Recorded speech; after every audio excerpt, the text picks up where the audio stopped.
자주 그런 생각을 해왔다. 나이를 먹을수록 인생살이가 쉬워져야 하는데 왜 점점 부담이 커질까? 그러다 어느 날 우연한 계기로 소크라테스의 삶을 훑어볼 기회가 있었다. 처음에는 그의 사상과 논리를 지식으로 대했다. 하지만 이야기를 파고들수록 고상한 생각과 치사한 인생살이 사이에서 힘겹게 균형을 잡던 한 인간의 힘겨움이 읽혔다. 너 자신을 알라며 엄하게 훈계하던 성자의 모습은 사라지고 정치적 경랑의 시대를 위태롭게 살던 이의 외로운 모습이 느껴졌다. 치사하게 설계된 재판 과정에서 소크라테스는 비참하게 죽어야만 했다.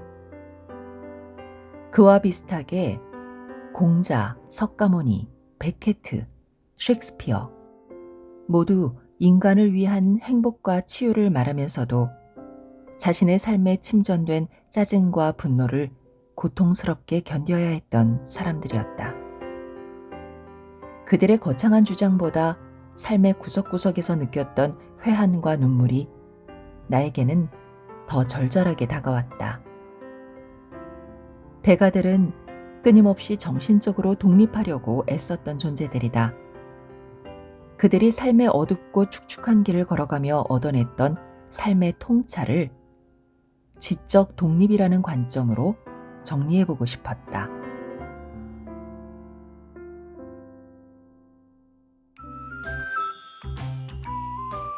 안녕하세요. 힐링필드입니다. 오늘은 21세기 북스에서 펴낸 천영준 작가의 어른의 교양이라는 인문도서를 준비했습니다. 인문학 하면 좀 어렵고 따분한 장르라고 생각할 수도 있는데요. 특히 요즘처럼 직관적인 시스템이 대세인 환경에서는 뒷전으로 밀리기 쉬운 분야죠. 네, 하지만 IT 산업에서 빼놓을 수 없는 게 컨텐츠라면 그 컨텐츠를 구성하는 뼈대가 바로 인문학입니다. 그래서 실제로 컴퓨터 과학기술 분야에서는요, 문제 해결 능력이나 창의력을 배우기 위해서는 인문학이 매우 중요하다고 얘기하고 있습니다. 그런 면에서 작가는 철학, 예술, 역사, 정치, 경제라는 딱딱하고 고답적인 도메인의 지식들을 삶의 문제 해결이라는 시각에서 재정의하고요. 또 이를 통해서 더 이상 그 알고리즘이 추천해준 지식에만 끌려다니는 것이 아니라 나만의 생각과 행위를 이끌어내는, 즉 생각의 기술을 익혀야 한다고 말하고 있습니다. 이것은 곧 인문학과 고전을 공부하는 이유라고도 했는데요. 자기가 어른이랍시고 어쭙잖은 조언과 지시를 하는 꼰대가 아닌 진정한 품위와 교양을 갖춘 어른이 되기 위한 자양분이 될 것이라고 했습니다. 네, 그럼 우선 책의 구성을 간략히 소개해드릴까요? 각 분야를 대표하는 희대의 사상가 30인의 삶을 생각의 기술이라는 관점에서 설명을 하고 있습니다. 우선 철학 분야에서는요, 소크라테스나 니체와 같은 철학자들을 통해서 본질을 꿰뚫는 판단의 기술을, 바흐, 셰익스피어 같은 예술가들을 통해서는 평범함을 아름다움으로 만드는 관점의 기술을, 또 역사 분야에서는요, 사마천, 루터, 마르크스와 같은 인물을 통해서 일상의 갈등을 해결하는 되새김의 기술을 설명하고 있습니다. 정치 분야에서는 마키아벨리부터 블레어, 마크롱까지 시대별 정치를 통해 적도 내 편으로 만드는 관계의 기술을 알아볼 수 있고요. 마지막으로 스미스, 커너먼, 노스 등의 유명한 경제학자들을 통해서는 자본주의가 낳은 괴물이 되지 않는 경쟁의 기술을 배울 수 있습니다. 네, 그럼 이 중에서 소크라테스와 유명한 경제학자 카너먼의 이야기를 읽어드리겠습니다. 손실 회피 성향을 노려라. 카너먼. 미국의 노벨 경제학상 수상자 카너먼은 경제학과 심리학을 융합해 인간의 행동을 설득력 있게 설명한 학자로 알려져 있다. 최근 30년간 가장 인기 있는 학문인 행동 경제학의 대표 주자로 고정관념, 막연한 낙관, 모방 구매와 같은 행위들을 경제학 모델로 설명하는 데에 정평이 나 있다. 카너먼에 따르면 인간은 지나온 과거의 경험을 종합적으로 분석하지 않고 기억하고 싶은 대로 기억하는 편향이 있다. 그래서 논리적인 사고를 하는 사람들만 모아놓아도 어처구니 없는 의사결정이 내려지는 경우가 적지 않다. 기업의 임원회의에서 얼토당토하는 투자안이 가결될 때, 개인이 막연한 기대감으로 무리한 자산 매입을 할 때 인간 사고의 불완전성을 확인하게 된다. 대부분의 사람은 스스로를 매우 객관적이라고 믿지만 실제로는 몹시 주관적으로 의사결정을 내리고 행동하는 경향이 있다. 카너먼의 실험을 통해 조금 더 깊이 알아보자. 가령 100억 원의 수익이 기대되지만 10억 원의 투자가 필요한 프로젝트 A와 2억의 투자로 20억의 수익을 기대할 수 있는 프로젝트 B가 있다고 하자. 과연 어떤 선택을 하는 것이 합리적일까? 인간의 이윤 극대화와 최적화를 전제로 하는 고전 경제학에서는 당연히 프로젝트 A를 택하는 것이 타당하다고 주장할 것이다. 하지만 카너먼은 자신의 실험 연구를 통해 프로젝트 B를 택하는 사람이 더 많다는 사실을 입증해냈다. 이유가 무엇일까? 기회보다는 손실에 훨씬 민감하게 반응하는 인간의 본성 때문이다. 이것을 가리켜 손실 회피 성향이라고 한다.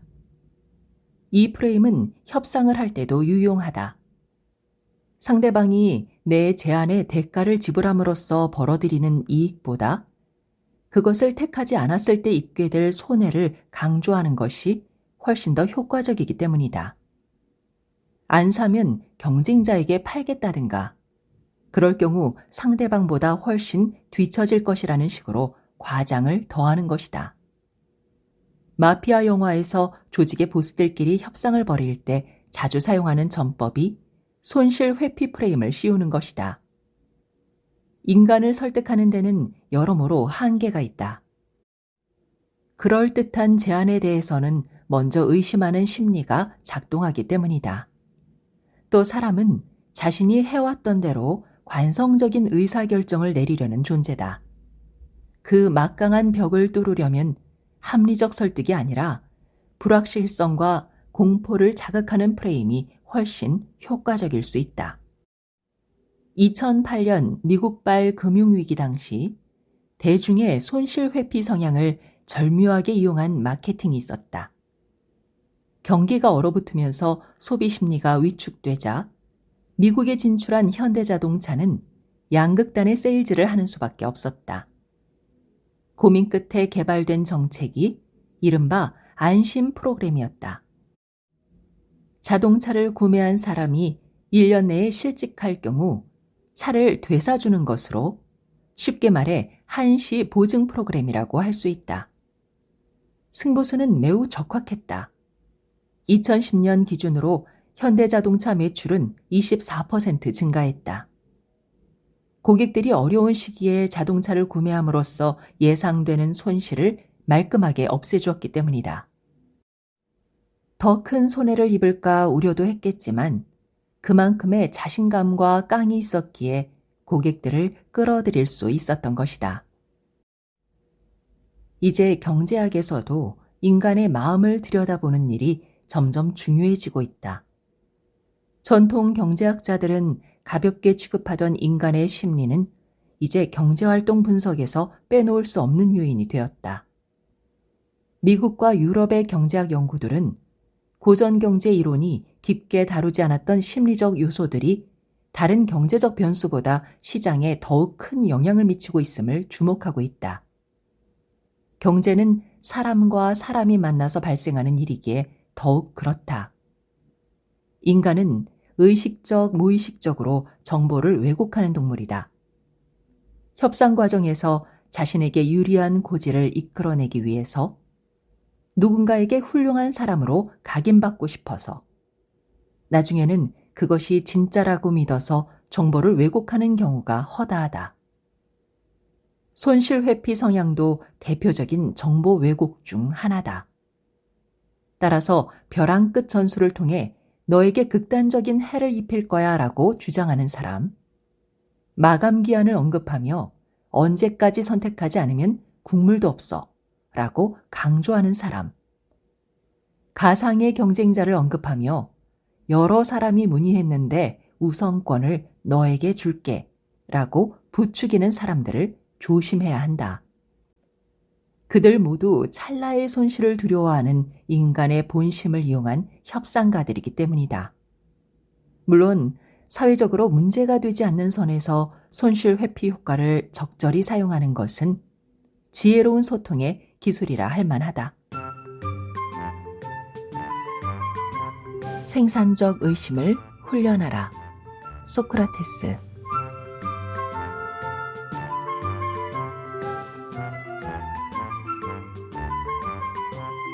우리는 경험한 만큼 세상을 본다. 그리고 나의 경험은 타인의 경험과 본질적으로 같지 않다. 경험이란 그 순간에 느낀 감정, 분위기, 맥락이 모두 섞여서 이루어지기 때문이다. 경험은 철저히 주관적이다. 고대 서양 철학자들은 경험의 편파성과 주관성을 벗어나려고 애썼다. 너 자신을 알라는 말로 유명한 소크라테스도 그중 하나였다. 소크라테스는 개인의 경험이 지닌 한계를 명백히 인식한 사람이었다.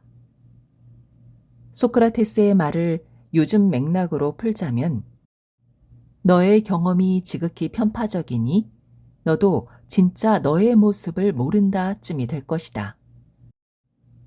아테네 사회에는 요즘 말로 정말 다양한 유형의 꼰대가 있었다.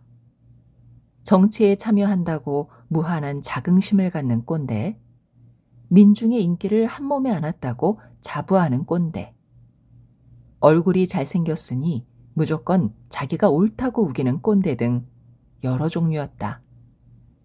그 중에서도 가장 위력적인 꼰대는 그리스 지역을 돌며 말의 기술을 가르치던 소피스트들이었다. 소피스트의 사전적 의미는 지혜를 가르치는 사람이지만 그들은 그때그때 임기응변으로 말을 받아치는 기술에 굳이 전통이라는 의미를 부여했다. 그래야만 고액의 수업료를 제자들로부터 받을 수 있었기 때문이다. 아테네 사회의 전반의 분위기도 정말 꼰대스러웠다. 시민들은 오래된 정치, 사회적 관습에 깊게 얽매였다. 스스로 생각하고 고민한 바를 제기하기보다는 집단의 눈치를 봤다. 아테네는 겉으로는 민주주의 사회였지만 실제로는 다수 여론이 지배하는 도시였다. 정치적 이익은 정의와 진실이라는 단어로 포장되었다. 소크라테스는 이런 답답한 사회 분위기를 그대로 받아들이거나 인정하지 않았다. 젠치하는 지식인들, 이미 많은 것을 가졌다고 자부하는 사람들을 찾아가서 끊임없이 의심을 제기했다. 아테네 시민들이 제정신을 차리고 저마다 남다른 문제의식을 갖고 살기를 바랐다. 너 자신을 알라는 말은 이런 맥락에서 나왔다. 너의 판단은 과연 있는 그대로의 현실을 반영한 것인가? 아니면 오랜 세월 동안 주입된 가치와 경험을 재탕, 삼탕하는 것인가? 보통 사람들은 자신의 경험과 집단 기억에 의존해 마구 떠들고 일이 벌어진 후에 결과에 책임지지 않는다. 그러나 남다른 사고를 할 줄 아는 지성인은 생산적 의심을 할 줄 안다. 진실하게 말하고 행동해야 한다는 책임의식 때문이다. 생산적 의심을 연습하려면 어떻게 해야 할까? 꼰대를 만드는 경험의 장벽을 해체하기 위해 내면을 공고히 하려면 어떤 노력이 필요할까? 소크라테스의 해법은 대화다. 서로가 어떤 가정이나 전제도 없이 솔직하게 주장을 교환하며 진실에 도달하는 것이다. 선생은 학생과 대등한 입장에서 소통하면서도 집중력 있게 대화를 이끌어 나가야 한다. 현실에 대해 의심하는 것 못지않게 스스로 깨닫게 하는 과정도 중요하다. 그래서 도입된 것이 산파술이다. 산모가 아이를 낳을 때 산파의 도움을 받고 유도분만을 하는 것처럼 지혜와 진리를 발견하는 과정도 적절히 유도되어야 한다. 오늘날 미국의 로스쿨에서는 협상 과정을 가르칠 때 산파술을 이용하고는 한다. 이를 소크라틱 메소드라고 한다. 누군가 A라는 주장을 하면 B의 가능성을 제기하며 계속 되묻는 것이다. 이 작업은 매우 논리적인 만큼 상대의 입장에서는 꺼려지는 방식이다. 상대의 허점을 건드리는 질문과 역질문이 계속되면 대부분의 하수들은 견디지 못하고 분노를 발산한다. 하지만 산파술은 정말 값진 과정이다. 사람들은 자신의 주장과 상대의 주장을 오랫동안 비교해 보면서 나의 주장에도 어느 정도 약점이 있음을 알게 된다. 소크라테스는 덕의 문제, 진정한 사랑, 사회 질서의 본질과 관련된 주제들을 모두 제자들과의 유도분만식 대화를 통해 풀었다. 하지만 질문과 응답을 반복하는 과정은 참여자의 인내심을 필요로 한다. 대화가 계속해서 이어지려면 상대에 대한 깊은 관심과 존중의 마음이 있어야 한다. 고대 그리스 철학자들은 이것을 티메라고 불렀다. 누군가에게 깊이 매료되고 그가 하는 말과 행동을 가치 있는 것으로 인정하는 감정이다.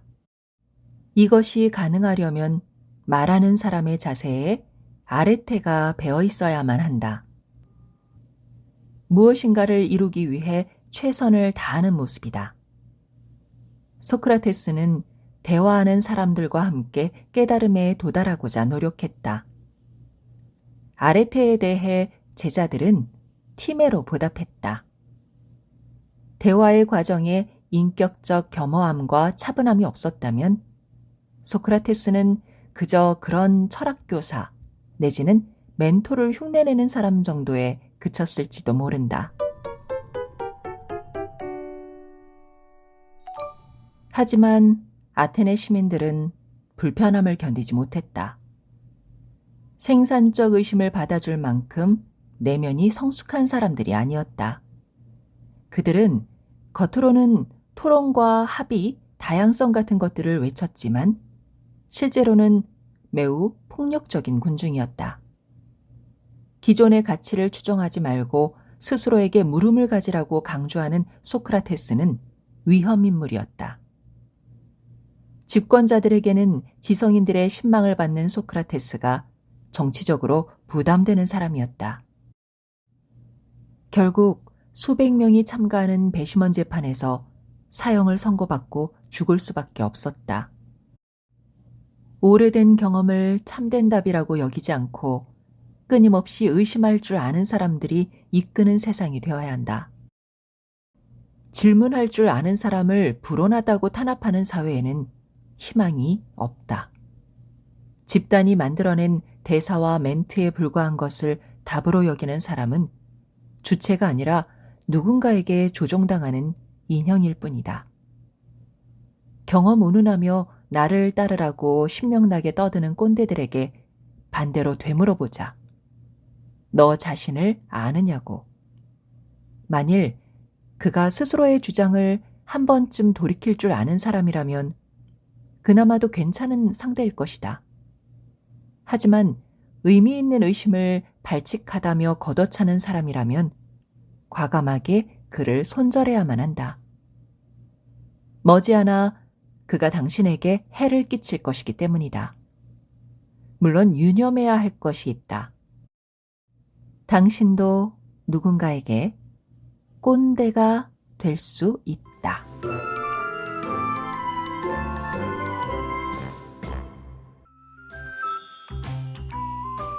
세상에 나와 있는 지식이나 상식들이 결코 절대적인 삶의 기준은 아닙니다. 내가 삶을 좀 더 현명하게 살 수 있는 도구일 뿐인 거죠. 그 도구를 이용해 나만을 위한 삶이 아니라 타인을 이롭게 할 수 있는 삶을 살아야 한다는 것. 이것이 교양 있는 어른으로서의 제일 큰 덕목이자 결코 변하지 않는 삶의 기준이 아닐까 생각해 봅니다.